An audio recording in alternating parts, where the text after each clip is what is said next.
вечер.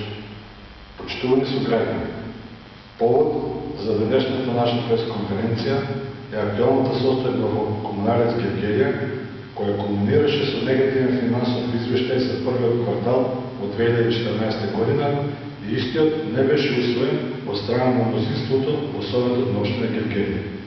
Бидејќи се работи за јавно предпријатие кое врши монополска дејност од јавен интерес, а чие работење ги засега интересите на сите граѓани на општината, ние од СДСМ, како одговорна политичка партија, сакаме да укажеме на некои состојби.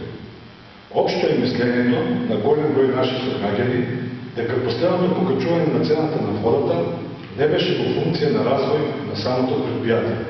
Граѓаните ниту добија поквалитетни услуги, ниту подобра квалитет на водата, ниту се направени замена на азбестните цевки. Туку напротив, парите се трошат за нови вработување на партиски активисти и покривање на загуби на одредени дејности кои се вклучени во работењето на Комунарец, односно за луксузирање. Извештај за првиот квартал од 2014 година укажува за недомаќинско работење во Комунарец Гергелија, кој резултира со 2,5 милиони денари загуба. Господо од власта, од јавното предпријатие Комунарец, направивте предпријатие на ДПМНЕ, кој се грижи за интересите на партијата, за домување на партиски активисти и го доведете на дереже скоро 80% од приходите да се користат за плата, што покажува и кварталниот извештај. Затоа јавно прашуваме: дали приходот од спортските активности остварен за првиот квартал од 1500 денари е доволен за тромесечна бруто плата на одговорниот за ДТВ Партизан и тениските игралишта, кој е ваш партиски активист? Не, господо, евидентна е загубата, но таа е на терет на граѓаните. Второ, ке може ли да ми одговорите како стопанисува автобуската станица? Позитивно или негативно?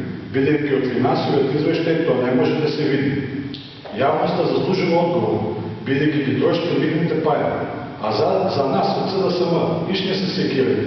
Ние го знаеме одговорот. Автобуската станица работи со загуба.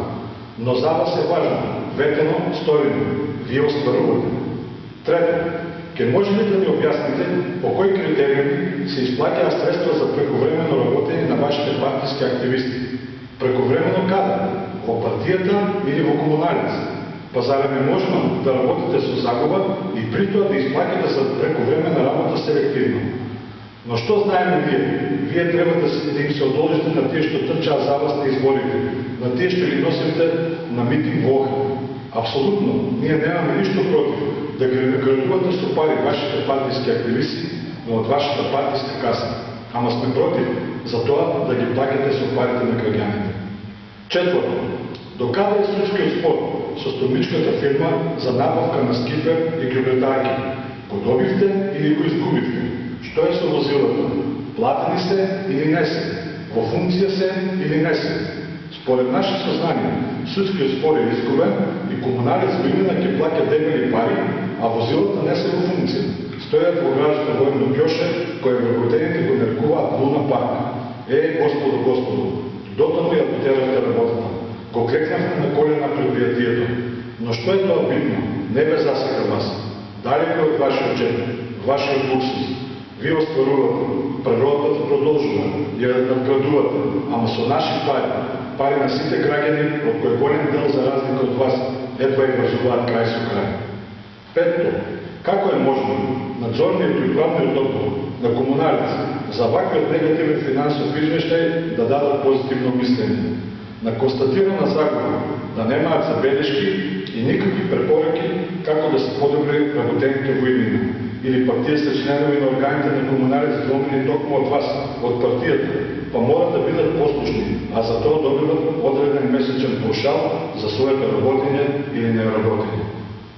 На крај, после сето ова изнесено, ние од СДСМ очекуваме од раководството на Комунарец да даде одговор на поставените прашања на јавноста или на седница на Совет на општина Гергелија.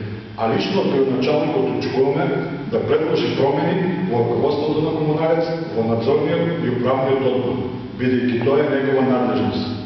Почитувам градоначалник, јавно ве повикуваме да преземете таков чекор.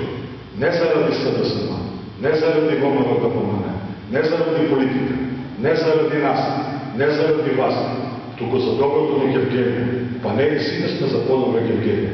Благодаря.